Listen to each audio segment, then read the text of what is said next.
Well, say, how are you this day of your time as you create time to exist? Welcome, Bashar. And to you we extend our deepest appreciation for your willingness to co-create as individuals and a collectivity of consciousness this interaction this day of your time, to facilitate the merger and the blending not only of all the members of your society, but of your society with other societies at this time in your transformational age. You may simply proceed in whatever manner you have co-created this interaction to take place. Thank you very much, Bashar, and welcome to Inward Bound, and welcome to TV, although I'm sure you have probably much more advanced methods of communication, but this is the best thing we've got right now here on planet Earth. I was wondering if you might elaborate a little bit on the idea that you had in mind when we picked the title 2 weeks ago for the theme of the show, Live Your Dreams. I have some questions in mind, but I thought you might like to have something to say first. Thank you. The idea is simply to lay down a foundation and a format, as you call it, to let you know that what you typically refer to as physical reality is, in a very real and literal way, simply a projection, a dream. Now, when we say an illusion, as many of you have already recognized that physical reality is an illusion, we do not use that term to discount reality. But simply all we are saying is that your perceptions in and of themselves are what create the reality you experience. That you are manifestations, you are expressions, you, each and every one of you, are facets of the multidimensional crystal of infinite creation. You are all the thoughts of the infinite creator, all the different ways that the infinite creation has of thinking itself into beingness, thinking itself into creation. And so physical reality is but the dream of the infinite creator, and each and every being within creation are the active co-dreamers, co-creators. So as you dream, as you believe, as you perceive, as you think, so you experience. So when you learn that your physical reality is simply the product of what you dream it, what you imagine it, what you believe most strongly your reality to be, then you will recognize that you are in control of the ebb and the flow of that experience of energy in your life, and you can create it to be whatever you desire, whatever you prefer it to be, if it is not so at this timing. When we look at our lives, I'm now speaking obviously for myself, and I think for some people in the audience, for many of us there seems to be a discrepancy between the dreams that we hold, the visions that we hold for ourselves of what we would really like to accomplish, and what we see happening around us. Yes, but this is primarily because of the habitual ritual that your society has created of not believing that your imagination, that your thoughts, and that your desires do in fact have an effect upon your physical reality. Not only an effect, but they are responsible for creating it to begin with. When your society continues to believe that physical reality happens outside of you, and that you really have absolutely no power over what is going on, that you are simply a random cog, as you say, in a large machine that operates without you or with you, then you do not know that you are in touch with that creative ability. You do not know that the reality that you see around you will also be the product of your unconscious and subconscious fears and belief systems. The idea is to bring this awareness to conscious level so that you can know that what you see around you may be the product of what you have been taught to fear might be true, what you have been taught to believe might be true against your desires, against your preferences, and to be in control of knowing that once you acknowledge that you are creating what is around you anyway, you know you are in control of it and you can change in the directions you prefer to. We talk about belief, emotion, thought. These being, I believe, as you put it, the keystones or the cornerstones of the prism. We are a crystalline structure. Our body has, obviously, an energy field. And those three things, belief, emotion, and thought, is what creates the reflection? Is what creates what you call your persona, your personality. You see, your persona, your personality, the person that you believe yourself to be, you consider yourself to be in this life, in this focus, is not exactly the totality of who and what each and every one of you is. It is an artificial construct. It is one of your many faces As a total being, a total energy being, you span all time, all space, and you project many aspects, if you will, of yourself into many different dimensions of reality and experience and expression. So each and every one of those faces, each and every one of those persona, being an artificial construct, is like a prism. And like a glass prism, it will take the white light, the homogeneous light of the total consciousness that you are, and passing that light through the prism of belief, emotion, and thought, it will break that light down into the diversified spectrum of the immediate, specific physical reality you hold at any given moment to be true and real for you. So when you adjust the ideas, the beliefs, the emotions, and the thoughts within you, you create a different type of prism, and the white light then passes through that prism in a different way, and therefore projects a different type of reality upon the imaginary screen 360 degrees all the way around you that you think is exterior to yourself, but which is actually within. So it's fair to say if we are experiencing a reality that is less than pleasant for us, in no small part, we are responsible for that. Yes, but we do not mean to imply that that means blame. Responsibility, total responsibility for the creation of your reality means ultimate freedom in that way. And it takes acknowledging that you have created it, perhaps acknowledging that you may have unconscious or subconscious beliefs or fears within you that can attract these realities, negative though they may be to you. And in recognizing that you have those beliefs, in acknowledging that you have those fears, then you own them. And simply remember, if you wish to change anything, you cannot transform something you do not own. So first you must own the idea that what you do experience in your life is your creation. That puts you squarely, as you say, in control, as you say, in the driver's seat. And then you can steer your vehicle through life along the path you desire, once you know you are firmly in control. But the easiest way to do that is to recognize that the reality you experience is your creation to begin with, even though it may be a subconscious creation. And that element of fear, it would seem that what you're saying would back up what is commonly held in psychology and I think religion and certainly philosophy, and that is fear is our biggest enemy. In a sense, it was truly stated in your world that the only thing that you do, in fact, have to fear is the fear itself, because there is nothing, no thing inherent about any circumstance or situation that needs to create a negative result. Only the fear, the doubt, the belief in lack of self-empowerment generates the negative effect out of the circumstances that you then become fearful of, and in becoming fearful of the effects you generated with your belief to begin with, you may then reinforce that fear through the experiences you create. But the experiences you have in life, they do not create the belief to begin with. The belief within you creates the experience, which may then reinforce the belief and then recreate the experience and catch you up in that cycle that you call your catch-22. So simply, it takes an understanding that if belief creates the experience, once you change the belief, you will change the experience. And we guarantee 100% that is the effect that will occur. You can do it for yourselves and create the proof you need for yourselves to see that it will occur. What would be something any one of the viewers could do at home right now watching the show to really get in touch with perhaps what their highest mission is, their purpose, their destiny? What will make them happy? I am convinced that everyone has an optimal, even though we may not experience it, we have an optimal path. In a sense, yes. Now, this is a very simple idea and a very simple answer. For recognize what excites you with integrity the most in life itself is the sign and the signal that lets you know what it is in life you can do most easily and can most effortlessly support you in the doing of that thing.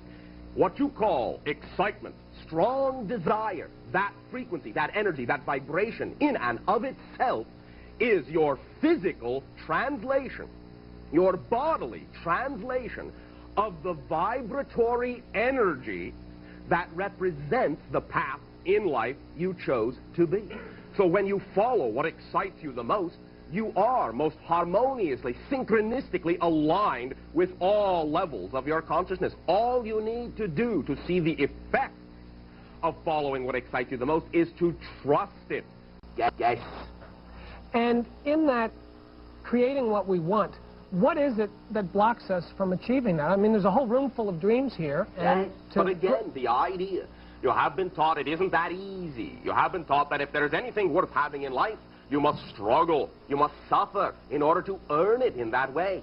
As you have a saying upon your world, I believe it goes, no pain, no gain.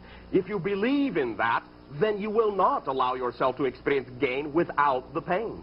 You simply have not been taught to believe that you are the effortless creations of the infinite creator, and since you are made in the image of the infinite creator, all of your creations can be effortless too, because you are just as much a multidimensional creator as the infinite creator is. What about, quote, the American dream? We've heard a lot about that, and I think, my opinion now, it's a personal opinion, that perhaps we've lost our focus. But if you think about what we've accomplished relative to other countries in the world and relative to other economies, using certainly material output as one measure, what is it that has happened that has diffused our focus? And is there, in fact, an American dream? Is there a collective dream as well as an individual dream? Yes, there is, and there are specific dreams within the collective dream, and all the individuals within any particular nation's dream are also truly valid dreams unto themselves, even though they may be, let us say, synchronized with a collective dream. But the diffusion that you may feel, that you may be experiencing, is simply, in a sense, a blending, a time of unlocking from past conceptions and a refocusing into new points of view, new attitudes, new directions, new approaches. In this way, this diffusing broadens your scope, broadens your horizon, broadens your perspectives, and gives you more opportunities to determine for yourselves that there may be more ways to get somewhere than you previously thought. You see, there is no one way to do anything. If there was only one way, there would only be one person. Look around. Your world is populated by billions of individuals, and each individual is a different way, a different idea, a different expression, a different path of the infinite creation and the overall collective dream, if you will. Now, each and every nation upon your world shares and holds an aspect of the collective dream, and different nations will represent certain ideas that other nations are not willing to play out or simply have not chosen to play out. That is why you now find your world growing and blending together, becoming, as you say, smaller and smaller every day, because now you are becoming one dream. Each and every individual in every nation, and each and every nation, are gathering together and bringing with them the pieces of the collective total dream, so that you can all live the one dream of the total collective consciousness that all of you together on your world are. That is what will now begin to allow you to function as one world, and that functioning will allow you to function with other whole worlds and allow you to join what you may loosely term our association of worlds. It would almost seem that this particular technology that we're using right now, television, is a very good way to achieve that. There are many valuable tools of communication. Whatever works best for each and every one of you will be the tool you'll be attracted to and can be of best service in utilizing upon your planet. But there are many forms. They will become much more rapid, and you will begin to understand that you are linked mentally, emotionally, and that you can begin to exercise that level of communication as well as what you might typify to be your electronic media. How dependent is living one's dreams on, if you will, being in the moment? We always hear, be in the now, be here, be now, don't be yesterday, don't be tomorrow. How important is it to be here right now? In a sense, it is critical to the operation of the mechanism, for if you are, let us say, living in the past, if you will, living in the future, if you will, not living in the present, then all the things you could be attracting to you will not be able to find you, because the present is the only experiential time in which you actually exist. So if you are not focused in the present, then you will not be aware of all the opportunities that are in the present for you to act upon. You'll be looking elsewhere for everything else outside yourself, in the past, in the future. And all the time, right, as you say, under your nose are all the things you need, right within you, right here, right now. When we look at the concept of time, some people say time is sequential and linear, And then, of course, there's the argument, which I think is now becoming very popular, is that actually all time already exists. All events have already taken place. So rather than being in linear sequence, they've already all happened. It's just our perceptive understanding of them. Well, yes, in a sense, although your nomenclature that they have already happened is also a linear frame of reference, because they are all happening all the time, right now, simultaneously, forever. But the idea is that both are true. Linear time is from within the perspective of the physicalized universe as you understand it to be, and that is the way you see it. It helps you focus upon the particular aspect of yourself that you are dealing with at any given moment, shall we say. Whereas on different levels where that time constraint is not so critical, then you have a broad overview that allows you to know that much of what you may have thought in physical reality took place one after the other in terms of events, are actually not sequential, but actually are all simultaneously existent. Let us use the analogy, if you will, of the communication form that you are dealing with today, perhaps what you might call your video or your film analogy. You know that each and every idea of the frame by frame by frame upon the film are all separate moments, separate instants, and you perceive them sequentially, one after another, right, in order to make sense or continuity out of the flow of motion. But you, in living in the frame, perhaps, are not aware of the frame about to come up, do not have a real strong perception of the frame that has already passed by. You're only immediately aware of the frame you are in. However, when you, as the, let us say, filmmaker, which is what you are, the creator of your reality, step back and look at all the frames laid out below you, well, you know that even though each and every experience in every frame is a discrete experience in sequential order, as a filmmaker, you know that the whole film exists all at once. All the frames are there right now. Another analogy is what you call your radio. You know all the programs are there all at once, all the frequencies are there all at once, but you only hear the one you are tuned to at any given moment. Bashar, we're going to have to pause for just a moment, but I want to thank you, and we're going to be right back here. As you can see, living your dreams, we've really had quite an information expressed by Bashar, and I think it's going to take some analysis. But the most important thing, as I see it, is being here right now and following that excitement with integrity. So stay with us. We're going to be right back here at Inward Bound with Bashar and some audience participation.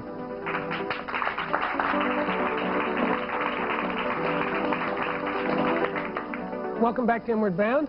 I'm Sam Kephart, and if you're just tuning in, we're in mid-channeling, if you will, with Darryl Anka, who is channeling Bashar, who is an entity from the planet Essassani, and we're talking about Live Your Dreams. And I think, Bashar, now, with your permission, we'd like to have some audience participation. So if I could have hands right here. Okay.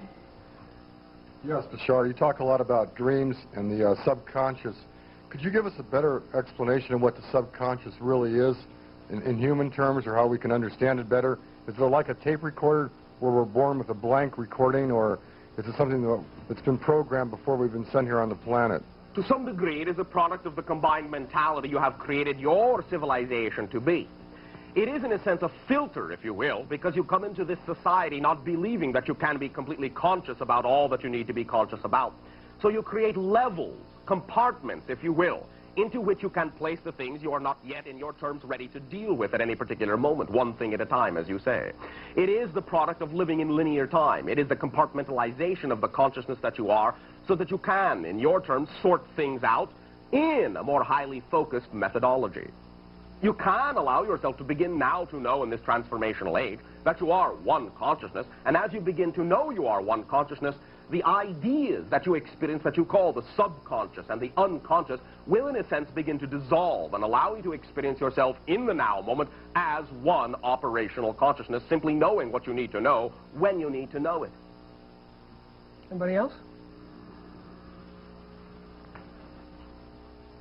Gentleman behind. Yes, Bashar. I was curious, keeping in mind that our physical self is basically a personification of our spiritual self, are we able actually to physically, as we know it, change or restructure ourselves physically based on a spiritual restructuring? And is the change actually physically noticeable as we know it? It can be. Again, as you have said, the body is simply the spirit in physical terms. The physical world is simply the shadow of the soul. When you wish to change the shape of your body's shadow, you do not pull and tug at the shadow, you change the shape of your body and the shadow follows suit. When you wish to change the shape of your body or any idea or aspect in the physical world, you change the shape of your soul, which is the idea that you are at any given moment. The physical reality has absolutely no choice but to follow suit, and it can be noticeable to the other individuals in that physical reality if your communicative telepathic skills in that sense are strong enough. Is there any way that we can develop that type of concentration? And if we are able to develop that type of concentration, is it possible that for example, people who would have, for example, a disorder such as diabetes or Down syndrome would actually be able to restructure themselves to live what we would consider to be a You are now beginning to explore in your civilization many of the understandings that you are made of energy. You are a ferro, an electromagnetic energy in a particular crystalline pattern. You can learn to re-identify, restructure that pattern. And in so restructuring that pattern, your body will recrystallize in whatever format is indicative of that pattern, and as a new blueprint, a new definition. If it does not contain the definition of dis-ease, then it will not be able to express the idea of dis-ease. Yes, it is very possible, because everything is a matter of vibrational frequency. As you believe, so you shall experience. Now, there may be individuals who cannot bring themselves to believe that that is possible, and so they may wish to work through some of the belief systems within your society that your society already considers valid. But even though you may avail yourself of what may be, in your terms, a mundane belief system, a mundane cure in that way, it is you that have still, in a sense, cured yourself by simply extending a belief into a particular type of method that you think will work.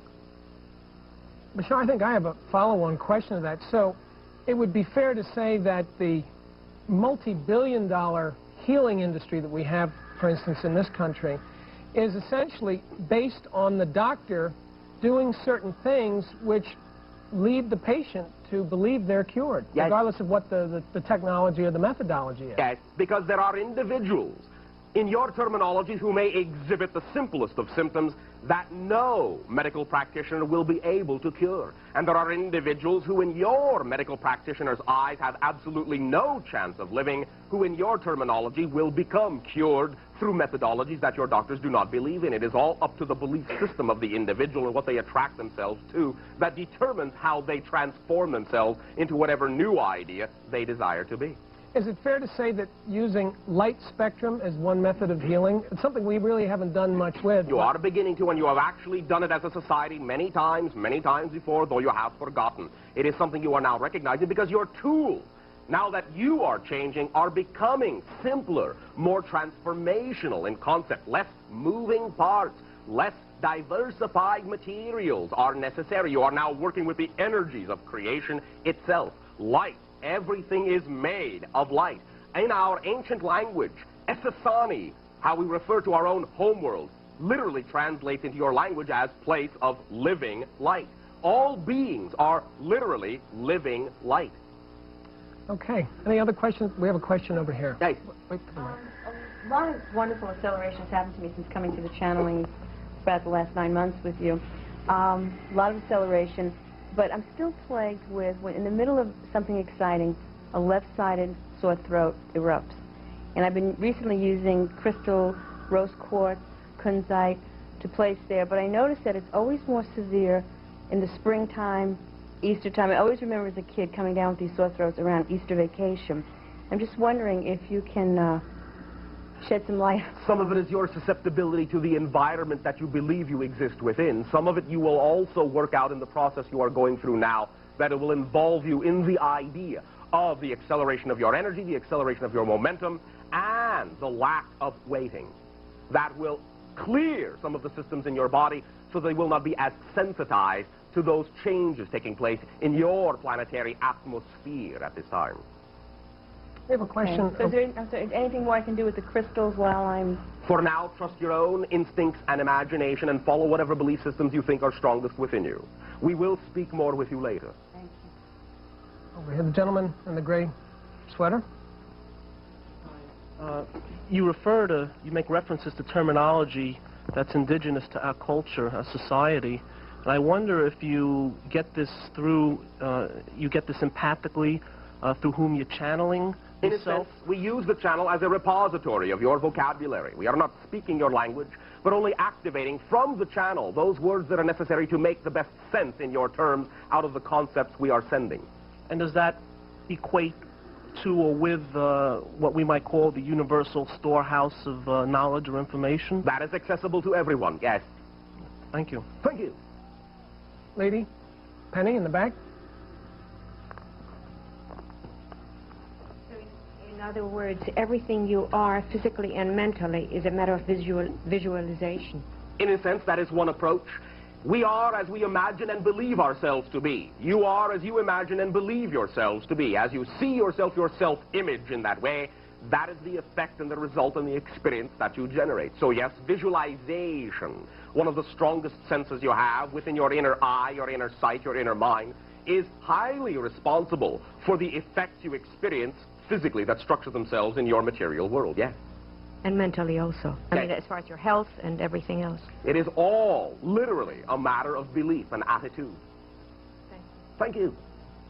Any other questions? Yes, here in front. Erica. I wondered if you would talk a little bit on a national scale about our conflict with Russia and our fear and misunderstanding of them, and about nuclear possibilities.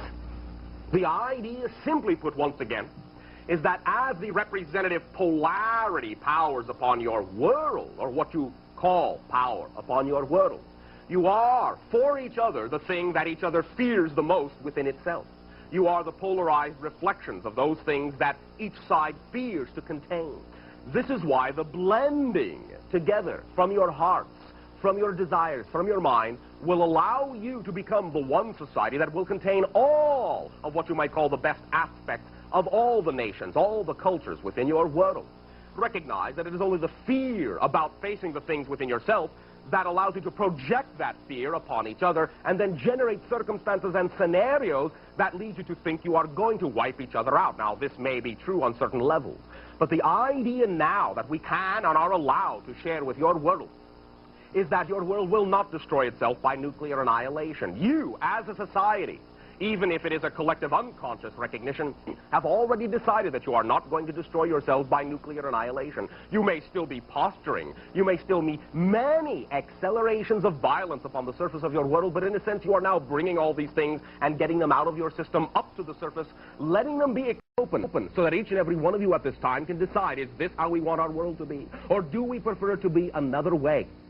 Recognize also at this time, and we can tell you this now only because you have already as a society decided that you will not destroy yourselves through nuclear means. It is your world. You may do with it as you wish. We cannot interfere. That would be contrary to our belief systems. However, you are therefore allowed to do what you will with your world. You may even utterly destroy it if you wish, but not through a methodology that will affect more than your own world. Nuclear annihilation would tear through the dimensional fabrics of space and time and affect many of the alternate parallel universes to which you are attached. And therefore, as your government is actually already well aware of, your world would never have been allowed to wage nuclear war. And your government has been given many demonstrations over the course of various years that the different societies in the association of worlds of which we are a part would in this way simply create an ineffective operation of your war machinery should it have come down to the point where you decided to activate that idea. These demonstrations have been given, and your governments are very well aware of our existence and know beyond a shadow of a doubt that nuclear war is not now in your future. We can tell you this now because you have already yourselves decided not to wage that war. It would not be in anyone's interest at this point. Thank you. Thank you. We have a question here on the end. Yes, sir. Thank you. Bashar, you've spoken of parallel dimensions, Okay. and it appears that you've talked about also being in a different dimension, and I'm wondering if that's a dimension that you could be in the same space with us and be in a different dimension and we would not be aware of your presence. In a sense, that is true for every parallel reality, no matter how far away it is in time or space. All of the idea of time and space being the type of illusion that it is means that every idea, every civilization, every time, every place exists, quote unquote, as you say, here and now. simply on different frequencies. Once again, your radio analogy works best. All the programs overlap. All the frequencies, all the signals are there. You get the one your dial is tuned to. All the others tuned to other dials will not experience your program. You will not experience theirs until the dial is shifted to accommodate the translation. So in your society, you're able to tune to different programs or stations. Yes, and as you are learning to do as well. You see, the modality of our space travel is not really travel in that sense. It is re-identification of ourselves within the universal holographic matrix. When we re-identify the idea of our time-space coordinate vibrational signature, then by definition our spaceships must appear at the new coordinate that has been programmed into the identity of the vibrational field of the ship. We do not travel in a sense. We relocate, redefine, re-identify ourselves within the universal matrix. You follow me? Yes. And I'm wondering about the direction that we're going to go through. To be able to travel efficiently at greater distances or relocate our positions,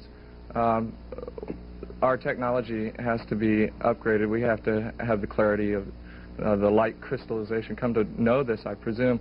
Much of this technology does already exist upon your world, but because of what you have created and structured your society to be, much of it has been suppressed. How soon do you see us... Within what you call the next 3 decades of your time, as we perceive your energy, an entire foundation for your society will have been laid to allow each and every one of you to know beyond a shadow of a doubt that you create your own reality, that there are other civilizations desirous of interaction with you, and you will begin to formulate the ideas of what you call harmonious existence upon your entire planetary sphere. So will we have a revolution in travel then, the vehicles that we use? Yes. And are we also able to travel just spiritually? Oh, yes. Understand, this is all, quote-unquote, spiritual travel anyway. The idea of spaceship or your own automobiles or trains or planes are all simply extensions of the level of awareness your consciousness has created for itself to exist within. We utilize the idea of spacecraft still because it allows us to facilitate interaction with many societies such as yours more easily, with things you can identify with more strongly. Although our society is going through its own transformation, and we are moving from the idea of physicality into non-physicality, even as you are going from the type of physicality you exist within now to a more rarefied and more accelerated type of physicality yourselves. Bashar, I have a follow-on question, if I may, to the point that was made earlier about not destroying the planet. When we're talking about living your dreams, I'm sure every single individual, regardless of the political system that they're in, really deep down inside feels that they want peace, they want harmony, they want some sense of grounded belongingness.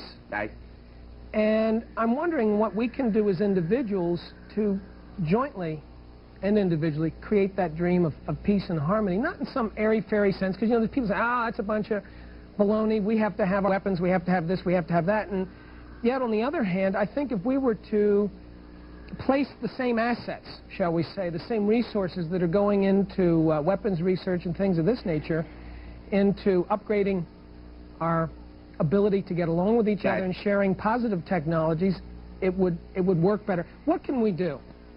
If you were advising us, what can we do? First of all, you can begin to teach the following idea to every being upon your world. Each and every individual truly is as powerful as he or she needs to be to create whatever reality they desire without having to hurt anyone else or themselves in order to create it. By beginning to understand that if anyone believes they have to force a point of view on someone else, they obviously do not believe in the power of that point of view themselves. The idea of forcing your point of view on someone else is an expression of powerlessness, not an expression of self-containment power, not an expression of being a facet of the universal energy. Belief that you are already an aspect of universal energy means you know you are in control.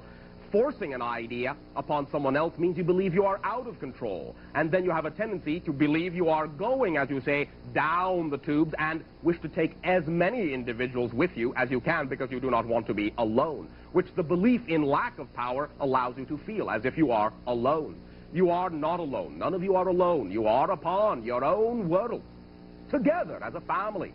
Literally, you are connected to every other world, every other dimensional plane within creation.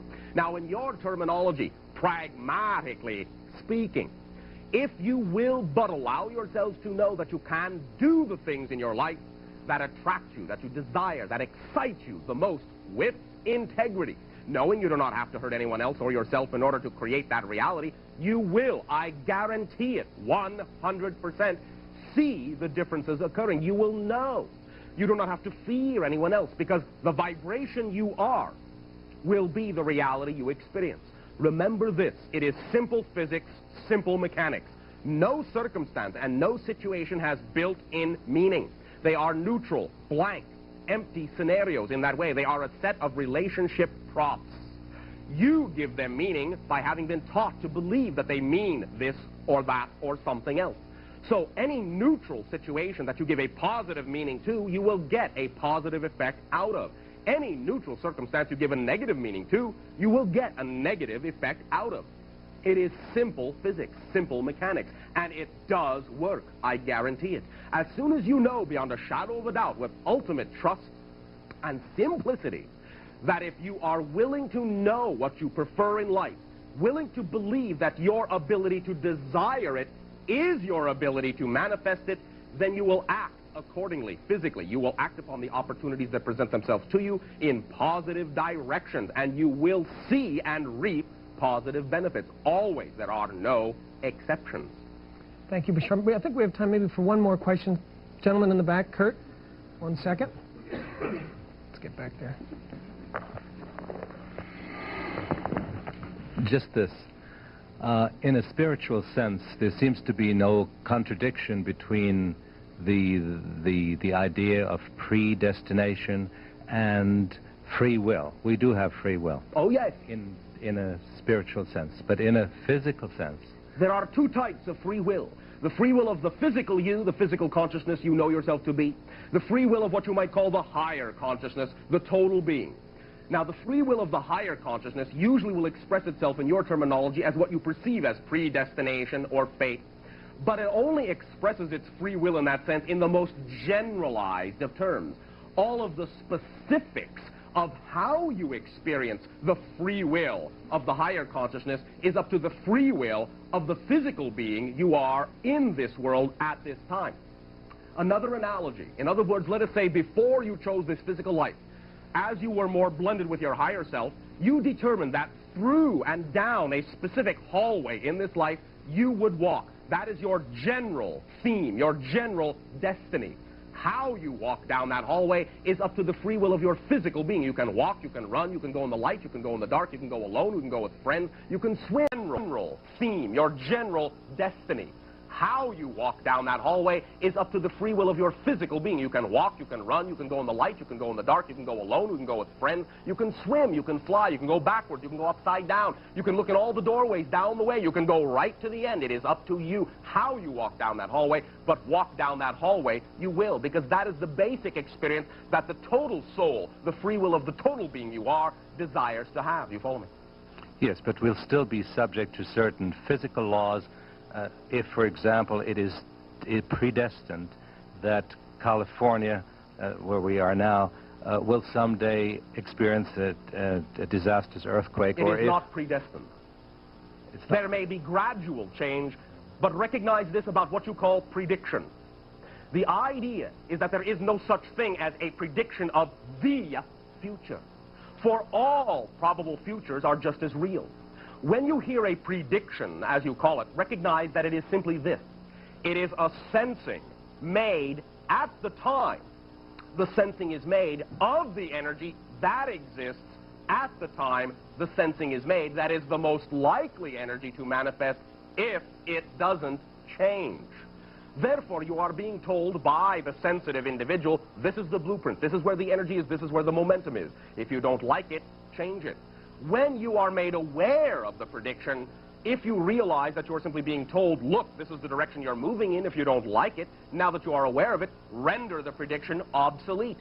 You are always in control. You can function as a safety valve, if you wish, and you can channel that energy through you so that it does not have to build up to the point where you have to shake yourselves awake. If you are willing to wake up now, you can aid and assist in the transformation and allow it to change your world in beneficial rather than disastrous ways. You can destructurize your society to reform a new society without having to cause destruction in the negative sense.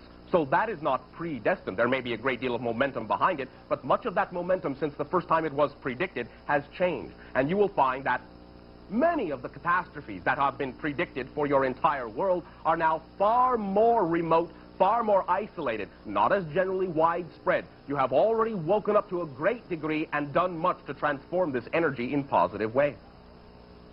You are always in control. What you may recognize as the basic laws of the universe, you may agree to believe in en masse to a certain extent. None of those laws in any way, shape, or form means that you must suffer. If a certain area is going to experience the idea of a catastrophe in that way, if you are simply not of the vibration of that idea, if you do not need that idea, whether you plan to consciously or not, you will simply not be in that area when it occurs. Bashar, I want to thank you for just a moment here. We're going to have to pause. A little bit speechless, as I'm sure many of you are, but the important thing to remember here is that we are having access right now to a reflection of someone who, from an outside environment, that's simply reflecting back to us what we already know. And I think deep inside, we know that this is what it's all about, and we'll be responsible for the reality to create. So stay with us. We're going to be right back here at Inward Bound.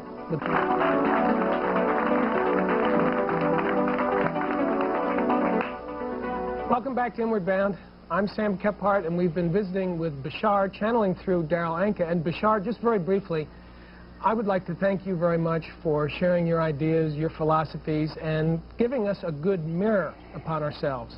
We thank you for functioning as ambassadors of your world and allowing us to function as ambassadors of our respective worlds. We extend our unconditional love to you all. When we talk about Inward Bound, the whole theme of the show is about going within, and I think when we listen and absorb what Bashar has said, that whole key thing that we are prisms of light, all is vibration, and belief, emotion, and thought, those are the cornerstones of the prism, this physical reality that we create, our persona. And if we want to really change what our outer expression is, what we're feeling and experiencing and seeing reflected back to us in our creation, then we have to be willing to change and hold a different belief of how we conceive of ourselves and our relationships to others. And in doing that, and in getting that harmony for ourselves, we'll bring harmony and peace to the planet, and we'll all have an awful lot more fun. Thank you, and please be with us again.